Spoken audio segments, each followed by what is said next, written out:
He got through the initial wave, and Matt Robinson had to save a touchdown at the 22-yard line. So that is what, 28 plus 9, that's a 37-yard run down to the 22-yard line.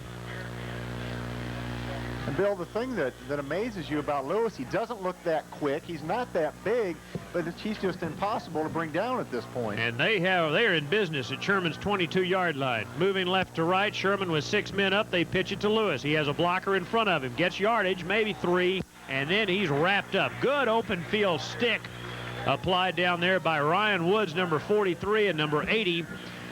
Alvis Anderson, we've called both those names a lot this year. Didn't get much. They'll actually mark his forward progress maybe a yard upfield. So after all said and done, make it 2nd down and 9 near the 21-yard line.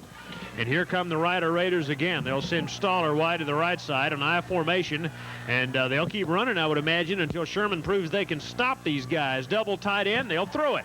Bootleg, now fires it downfield. He's looking for Stoller.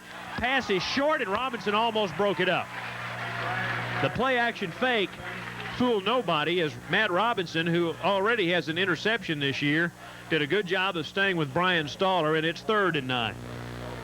Well, Wichita Falls Rider is obviously going to try to do everything they can to mix the run and the pass, but as we know, their passing game probably isn't anything to write home about, and Matt Robinson did get a good job of staying on his guy and not taking the play-action fake and breaking the pass up in the end zone. Here's a 3rd and 9 at the 21-yard line. Big play. I formation behind the quarterback. He wants to run the option. Pitches to Lewis. Lewis strung out, still on his feet, down inside the 20-yard line and very close to the 1st down inside the 15. Finally tackled down there by Alvis Anderson and Andre Williams, depending on where they mark the ball. It'll be 4th and short or 1st down, but this is 4-down territory. I guarantee you they'll go for it if they haven't already made it. Looks like they're going to take an official's timeout to measure here. I don't think they have it. I think you're right, Bill. I think they are probably just a few inches short. But their eagle eyesight up here we saw from, I don't know why they're bothering to measure. Really? Well, you know, and the thing about it, you know they're going to go for it. I mean, I think you and I are, well, my vision is still 20/20. Couple inches. Hey, how about that? How about that? Well, I mean, I think there's no question. Even though they, again, have the wind at their back and a good field goal kicker, no way you pass up this opportunity. No. You line it up and go for it. This is like a goal line play at the 13-yard line.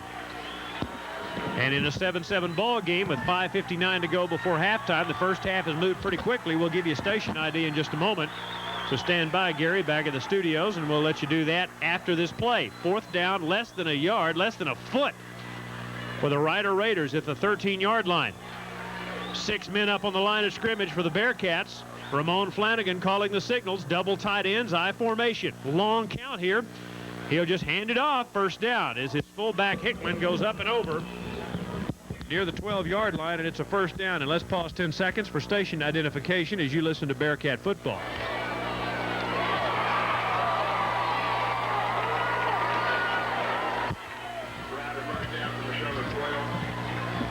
And the heat's on the Bearcat defense right now. It's 1st down at the 11-yard line. And another solid drive here. Started at the 41-yard line. The Rider Raiders keeping it predominantly on the ground. Again, they have the double tight end slot alignment, I formation. The slot man goes in motion. Flanagan runs option left. Pitches to Lewis. Lewis strung out, turns the corner at the 10. Not much doing. Good tackle by Andre Williams, who rode Mondrell Lewis out of bounds at about the 8-yard line. Gain of 3. Bill, we've got a flag on the play, and it's thrown by the back judge, and that usually will probably indicate holding against Rider, and that's exactly what the call is, so they'll get backed up 10 yards. Okay, that's a big break, and it's good to see somebody else getting penalties. Well, certainly the Bearcats have had more than their fair share of penalties this year, but they've been getting lesser numbers as the weeks go on, and of course we've got a lot of youngsters still out there playing for the Bearcats, but they seem to be getting the idea of what's going on, and hopefully that will continue to diminish as the games go on. It is indeed a holding penalty. Moves the ball back to the 22-yard line, so now it becomes 1st down and 20 instead of 2nd down and 7, and that's a big difference with 5:21 to go. And they send out a receiver, Stoller, wide to the right side. They continue to go with a double tight end set. I formation, 6 men up for Sherman. Play action fake. Flanagan looking downfield. Wants Stoller over the middle. Has him at the 9-yard line. Matt Robinson stuck him. And now it's 2nd down. They get yardage back, get the 10 yards back plus a couple, so give him a gain of 12. Yeah, it was a good play by Ryder on that play. They had the tight end coming back across the middle and made a good read and hit him on the numbers, and Matt came up and made the immediate tackle, but they got a lot of yardage back after the penalty. So Wayne LeBlue's Ryder Raiders are knocking at the door again. It's second down. Actually, they'll spot the football about 6 yards away from the first down marker at the 2. And on second down, they'll run the option right. Flanagan pitches out to Lewis, turns the corner. He'll score the touchdown. Virtually untouched, hit at the goal line as he waltzes into the end zone, and Ryder has scored again, and they lead 13-7. That's impressive. Lewis has shown why he's the leading rusher in district so far. As Sherman, except for the second series, has really been unable to stop him, and just as we said before, running with a lot of power and really not that much speed. But he picks his holes well, and he has some pretty good blocking out in front of him. Well, the difference that's interesting between a week ago with Sanders and this week with Lewis was Sanders was a fullback, didn't have anybody in front of him. Well, this week he's got a fullback blocking for him, and that's helping get him free outside. 13-7 as we await the extra point try by Brown. They almost blocked that one, but Brown drills it. And with 4:37 to go in the second quarter, it's 14-7. Ryder leading Sherman. You're listening to Bearcat Football on KDSQ.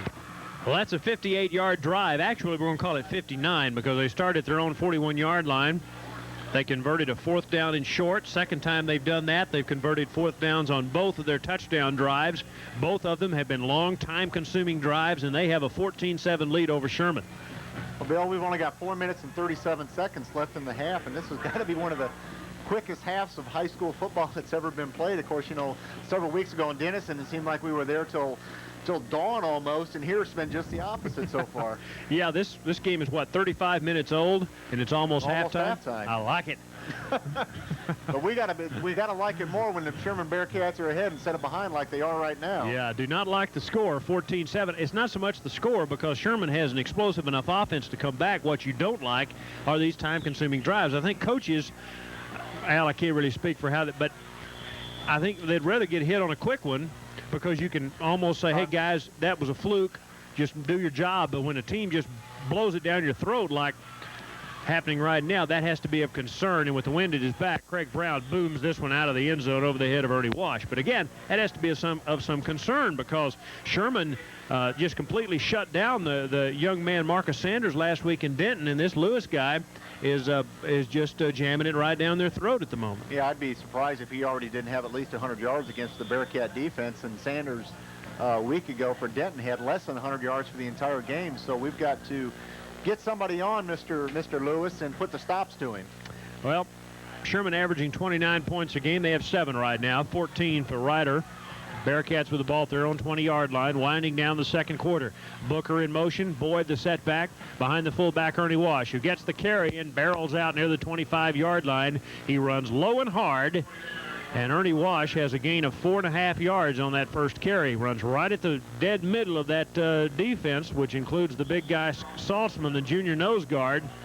But if they can keep picking up yardage in short pops like that, Gottfredson sprints up to the line of scrimmage, 4:15 to go here in the second quarter. They slot a man to the right side, and they'll send Arthur Booker in motion. On second down and about 6 from the 24-yard line, option right. Had to pitch it to Boyd over the head of Saltzman. Sterling fumbled at the 25-yard line. I think the Bearcats got it out near the 29, and that'll be very close to a first down. They get a break there as they maintain possession of the football. And what was amazing about that, there was a guy who almost picked off that pitch play. Aaron Sonero, you think, got the ball? Yeah, I think Aaron Sonero, number 61, was the person that fell on the football for the Bearcats, thankfully, because that would have been a huge turnover this deep in their own territory. Somebody for Wichita Falls almost picked off the pitch play, though. I mean, he was in the way. The quarterback right had to actually pitch it over his head to get it to Sterling Boyd. Third and short near the 29-yard line. They'll hand it to Boyd. Boyd gets the first down. Needed 1, got 2. First down at the 31-yard line. Be able to go back to the previous play, looking at it on the monitor up here, it almost looked like Raymond was going to hand off to Ernie and had a little trouble doing the spin in the backfield and just tucked it down and kept going down the line of scrimmage with it, and like we said, had to pitch it over a Ryder defender to get curling. That's a dangerous play. It's 3 minutes and 12 seconds left to play here in the second. First down at the 31-yard line. Drive started 11 yards ago, back at the 20. Booker in motion, and the maroon-clad Bearcats want to throw. Downfield right, throws it right to Avery, who stepped in front of the tight end Tooley at the 40-yard line, runs it back to the 30, and that turnover will give Wichita Falls Rider outstanding field position near the 29-yard line. Keep in mind, Sherman, coming into play tonight, had outscored their opponents in the first halves of games this year, 96-38. The first half has been their half, but not tonight, at least not right now. The Rider Raiders, with a touchdown lead, are in business again with 2:55 to go. Well, Scott Avery did exactly what he needed to do from the safety position. That's he stayed home, played center field, and read right the whole way and got the interception. Ramon Flanagan will run option left, try to keep it, pitches at the last moment. Lewis fumble, managed to get the ball back. As he was going down, he pitched the ball. Goodman and Dixon were around it and tried to come up with it, but Lewis managed to get a lucky bounce and got the ball back. He winds up losing about a half yard. Well, Bill, momentum is such an important part of these ball games, and Rider obviously has it at this minute, but if the Bearcat defense can hold them here, I think it would help to swing it the other way to open the second half. It is second down and about 11 from near the 30-yard line. Here we go again, winding down the first half. Ramon Flanagan wants to throw. Straight drop. In the pocket, plenty of time. Bounces off the intended receiver, number 85 for the Rider Raiders. That's Thad Carnine, the tight end. Williams, number 25, in coverage there, and it's 3rd and 11. Well, Andre was back there with Jeff Goodman, and you know, he threw the ball into double coverage, and you know, they're probably looking at least 3 points right now, and you have to wonder about that throw getting it into double coverage. Dangerous play. And the Sherman defense, already with 6 interceptions this year, almost had a 7th. 3rd and 11 from the 30-yard line. Double tight end, slot Manstaller in motion, I formation. They'll run the draw to Monroe Lewis. Lewis surrounded by maroon shirts, and they bring him down.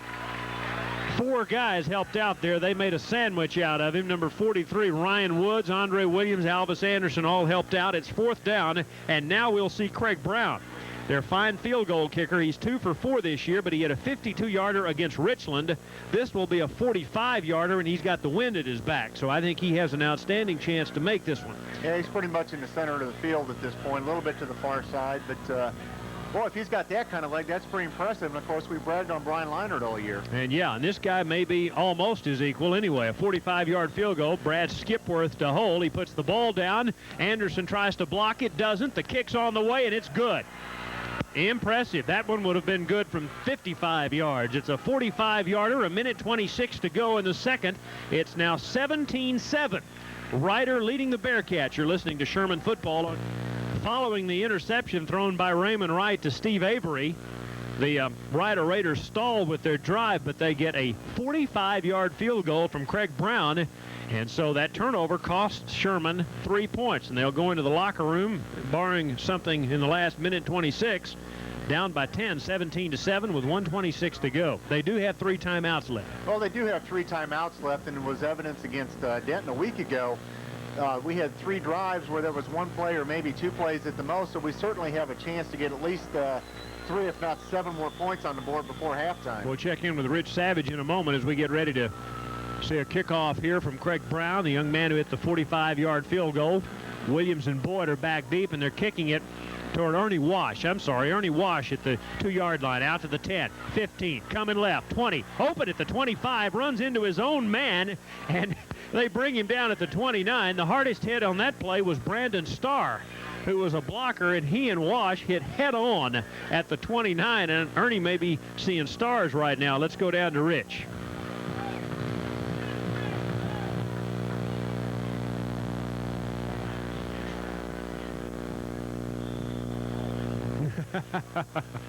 I'm glad I'm not going without my shoes on down there on the field. A minute 18 left. First down at their own 29-yard line. 5-man defensive look here for the Rider Raiders. On first down, they hand it to Ernie Wash for 2 yards. Good tackle by Saltzman again. Check that. Number 70, I believe that's number 32. Number 32 is Rashid Hickman, one of the linebackers who slid through to make the shoestring tackle. So it's 2nd and 8 from the 31-yard line, less than a minute to go. And we'll see what the Bearcats do with their 3 timeouts. But the clock is running down here. They send Landefeld wide left, Booker wide right, split backfield, and Raymond wants to throw. Looking to throw the screen. He waits till the last moment, dumps it out to Ernie Wash. Wash hit in the open field and dropped by Saltzman at the 24-yard line. He may have waited too long to release that screen. He really waited and waited and waited, and by that time I think they knew, everybody in the ballpark knew what was coming. Yeah, I don't think there was too much deception on that screen pass, and as the clock's rolling down to 27 seconds, you have to wonder if maybe Sherman isn't just going to let the clock run out and go into halftime and regroup a little bit and get ready for the second half. 3rd down and 15. Now with 20 seconds to go, there's a timeout on the field. Who called the timeout? I think Ryder did call the timeout. Ryder called the timeout. 20 seconds left. Ryder leading Sherman 17-7. You're listening to Bearcat football on KD. Well, again, we've almost reached halftime. This game is 45 minutes old, and there are 20 seconds left to go in the second quarter, with Wichita Falls Ryder leading Sherman 17-7. A turnover cost Sherman their last points on a 45-yard field goal. The Bearcats have 3 timeouts, but it looks like they're going to be content to go into the locker room and regroup here. 3rd down and 15 from the 24. Draw play. Boyd, he's deadly out to the 30, 35, 40. Gets past one guy, but is tripped up out at the midfield marker by a tackler for Wichita Falls Ryder, Kevin Owens. There was a fumble on the play, and a limping Quincy Forbes back at the 25-yard line for Sherman. That's not a good sign at all. He has been hurt all year long, and he is limping right now. And the worst thing about that play is watching Quincy Forbes limp right now, because you cannot have that happen this late in the season.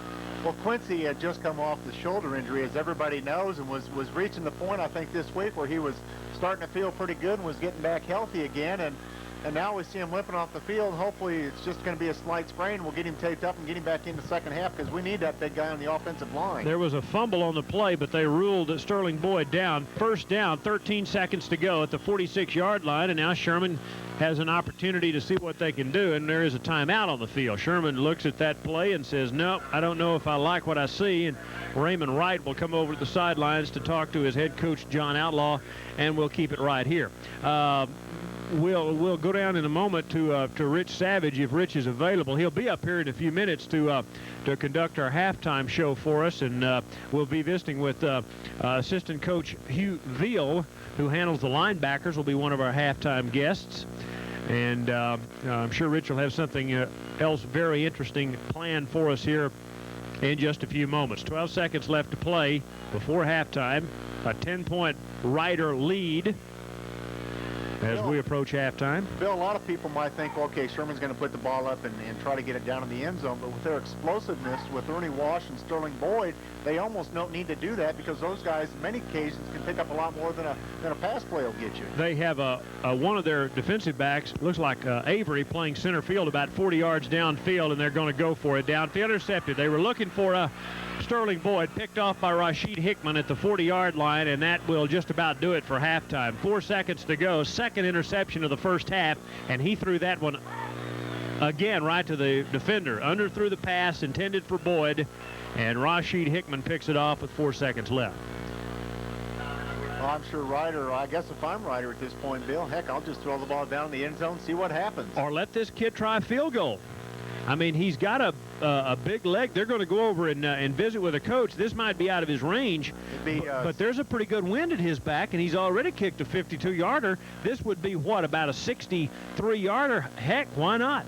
I mean, you know, I don't know what the chances are of throwing a 48-yard pass, but I think I'd let him try it. A la Tom Dempsey? Yeah, a la Tom Dempsey. Well, that would be pretty amazing. I guess I can honestly say I've never seen anything like that, so we'll have to see what the Ryder Raiders are over there discussing at this point. Well, it doesn't look like that's what they're going to do, but... Well, I'd sure like to see it, though. I'd like to see him try it myself. Mundraw Lewis is coming back out, and apparently they're going to keep the football, but, man, all you got to do is look at that flagpole down there, and that flag standing in that south end zone, that north end zone.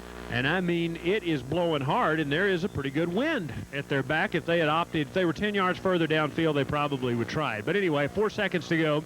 Final play of the first half here as Ramon Flanagan brings him up. At the 46-yard line, he sends Staller in motion, and let's see what he does. He dumps it out to Lewis and lets him run in the open field at the 35. He's tackled at the 30, and it's halftime. So we reach intermission, and Sherman has some regrouping to do as they run to that locker room over there in the southwest corner of Bearcat Stadium here in Sherman. Not good news for Bearcat fans. We've reached halftime with the Rider Raiders leading Sherman 17-7. Bearcat football continues on KDSQ.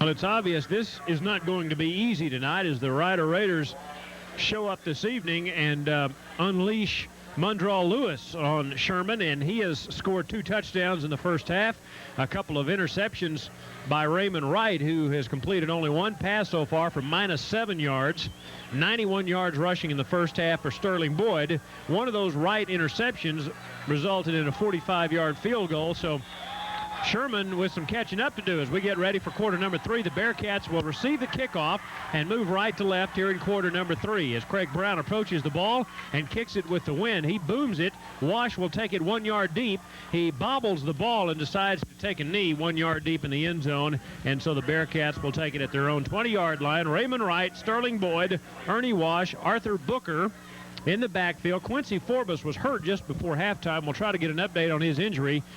He had been hurt, of course, much of the year with a shoulder problem, but he limped off the field favoring what appeared to be an ankle, and indeed he is not out there right now, and it looks like Jody Marshall is back out to start the second half. First down at the 20 for the Bearcats. Raymond Wright with 2 setbacks and a man slotted right. Booker now goes in motion, and he'll pitch it to Boyd. Boyd at the 20, out to the 25. He has a head of steam and a first down. Quick gain of 11, and the Bearcats start off on the right foot as they pick up 11 yards on the first play of the third quarter. Well, Bill, you mentioned Quincy Forbes, and Big Quincy is sitting down on the bench right now, sitting next to, unfortunately, a pair of crutches, so that doesn't look like a very good situation for us. This has been just an incredible year of injuries. I mean, it's just, I'm amazed that these young men have managed to hold it together as well as they have, but here they are contending for the district title. Down by 10. First down at the 31-yard line. Quick handoff to Wash. Busts a tackle at the line of scrimmage and gets 9. Hit at the 35, but kept those legs moving so the referees would not blow the whistle, and got the ball out to the 40-yard line. It'll be 2nd and 1 down to the field in Rich Savage.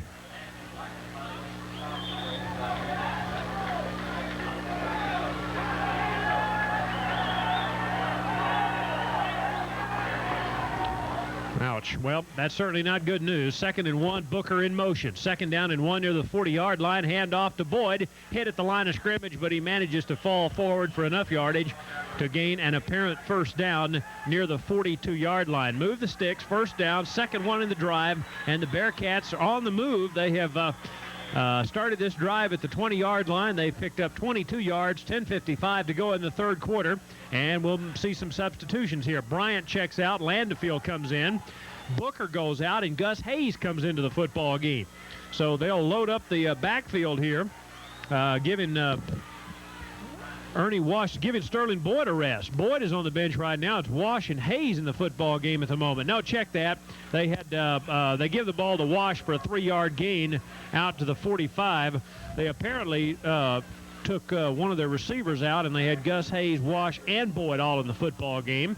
And now Tooley comes back in. The tight end was taken out momentarily, so now it'll be 2nd and 7 from the 45. Well, they brought Gus in for the one play and lined him up at the slot position, and now he looks like he's going back to his regular alignment with the 2 wide receivers and the tight end. So Gus Hayes comes in for one play, and he's back out. 2nd and 7 at the 45. Now they send Bryant and Booker wide to the right side. Split backfield behind the quarterback. 2nd and 7. Pitch going right. Boyd hitting the backfield. Locked up, or is he? Now locked up at the line of scrimmage, or the original line of scrimmage, and thrown down out there by several white-shirted tacklers, including number 53, David Freeman, a defensive end. So they lose back the 3 that they had gained on the first play, and it becomes 3rd and 10 at the 42-yard line. So here they come again. They send Landefield wide left, Booker wide right. I formation behind the quarterback, and 5 linemen up there for the Wichita Falls Rider Raiders. Quick short pop to Landefeld is incomplete over the middle. He dived trying to get it at the 45-yard line, or he dove at the 45 but couldn't get there. As now Raymond Wright is, 1 for 4 passing with 2 interceptions. It's a punting situation. Well, let's hope Kurt can get off a good punt here and get Wichita Falls backed up a little bit into their own end. And let's hope the defense can step forward here and make the big plays like they did a week ago against Denton. Kurt Richardson hit a bad punt his first time out, punting against the wind here. This one's a little better from his 31-yard line. It'll be caught by Avery on the run, hit immediately. Tim Klein got him. And Alvis Anderson also downfield to lock him up. So a net gain of about a yard on that return by Avery. A gutsy play to take it on the run, but he was nailed, so it's first down for the Rider Raiders at their own 33-yard line. 9:18 to go in the third quarter here. They have the ball for the first time with a 10-point lead. Here they come. Ramon Flanagan, so effective running that option-oriented offense in the first half. Under center here. The center, Josh Grissom, prepares to snap the football to Flanagan. Does, hand off to Lewis. Hit at the line of scrimmage and dropped in a one-on-one tackle by Ray Rivera. Maybe a gain of a yard. Rivera made some outstanding plays early in the football game, and he appears to be having a pretty good game for the Bearcats. Well, Bill, nobody but Mundrell Lewis hurt us in the first half, so you know the Coach Martin and the rest of the defensive coaches said, okay, let's concentrate on number 48 and stop him, and we'll stop their offense. Second down and 8. Football at about the 35-yard line near hash mark. They move left to right here in those white uniforms and black pants. They run a man in motion, and now Flanagan runs the option. He'll keep for the first time tonight. Bounces off a tackler, has the first down and more. He actually fumbled the ball, Bill. Did he fumble at midfield? And Sherman has the football. Under all those bodies, the Bearcats come out with it. Goodman came up with it at midfield, and what a break. That was a 13-yard gain, but he fumbled the ball, and Jeff Goodman comes up with it. Big play for Jeff Goodman and big play for the defense. Flanagan had done a good job of running the option. The first time, like you said, all night, he had kept the football, but fortunately for Sherman, he can't hang on to it, and they come up with a turnover, and let's hope we get the offense on track now. Maybe that's the wake-up call this offense needed. They scored on their first drive and haven't scored since. We're in the third quarter, 8:35 to go. They spotted at Sherman's 49-yard line. Short side of the field is the far side. Falling down, the quarterback right hands it to Hayes. Sweep left. Gus turns at the 50 and manages to pick up yardage. Good run by Gus Hayes on what appeared to be momentarily a busted play. They'll mark forward progress all the way. Well, I think there may have been a penalty flag down. My goodness, their initial indication is going to be a clip. If that's the case. Well, Bill, I don't really know what they've called. I don't know. I have not seen. They say his knee was down. I did not see them signal him down, but the offside referee says the quarterback's knee was down. Raymond Wright, as he pitched out, and that's an interesting call, so no penalty. It's just 2nd and 15 from the 44. Now the pitch left. Boyd at the 50, got plenty of room. He's loose down the sidelines. If he stays in bounds, he'll score. Well, he finally went out of bounds at the 17-yard line. He was leaning too far left, and Sterling Boyd just came up with a superb run that time, and it's first down at the 17-yard line, a 38-yard scamper by Sterling Boyd. Boy, he was one ankle grab away from scoring on that play. And how impressive it was when Sterling turned upfield around the corner. He just turned on the afterburners, and boy, he just was smoking down the sidelines. First down at the Riders' 17-yard line. They send Bryant wide left, Booker wide right. High formation behind the quarterback. Ernie Wash, quick hitter up the middle. He's down to the 5, down to the 3-yard line. First and goal, Bearcats. 12-yard gain for Ernie Wash. Well, Bill, you're right. The offense seems to have gotten their wake-up call at this point. And remember a week ago against Denton, their opening series, they didn't do much in the second half, and they came out and just ran up and down the field after that. Let's hope we'll have a repeat this week. First and goal at the 5-yard line. Ball in the middle of the field. Pitch back coming left. Boyd turns the corner at the 5. Hit, but he manages to fall forward for a couple. And he is taken down near the 3-yard line by number 71, Alan Trimble, a senior defensive tackle. So a gain of a yard. Actually, they're going to say only a gain of about 1.5 yards. So make it second and goal from about the 4-yard line. Landefeld coming out. Randy Bryant coming in. Gottfriedson sprints up to the line of scrimmage. They send 2 receivers wide to the right side. The near side is the short side here. There's a momentary stoppage in the action while they line the players up. Referees want to make sure they get this right. in such a crucial ball game. Clock at 7:21 to go in the third. Sherman down by 10, but threatening here. Raymond Wright calls him set. I formation pitches to Boyd. Boyd at the 5, not much available. He maybe got another yard down close to the 3 as he went airborne, but had his legs cut out from under him, and it'll be 3rd and goal at about the 3.5-yard line. Well, Scott Saltzman came through there and grabbed Sterling by the knees, and Sterling tried to go up over the top of him, but Saltzman was going to have none of that, and Sterling was actually helpful. Looks like no gain on the play. They bring Thule out of the game along with Bryant. Bring Landefeld and Booker in there. They'll go with John Elmore as a tight end. They have 2 linemen lined up as tight ends right now. It's 3rd and goal from about the 3. Fake the handoff to Wash. Pitch out right. Boyd turns upfield, but I don't know if he got in. He's near the 1-yard line. Did not get in the end zone. Made a good run to make what he got out of that play, about 2.5 yards, but he is not in there, and it'll be 4th down.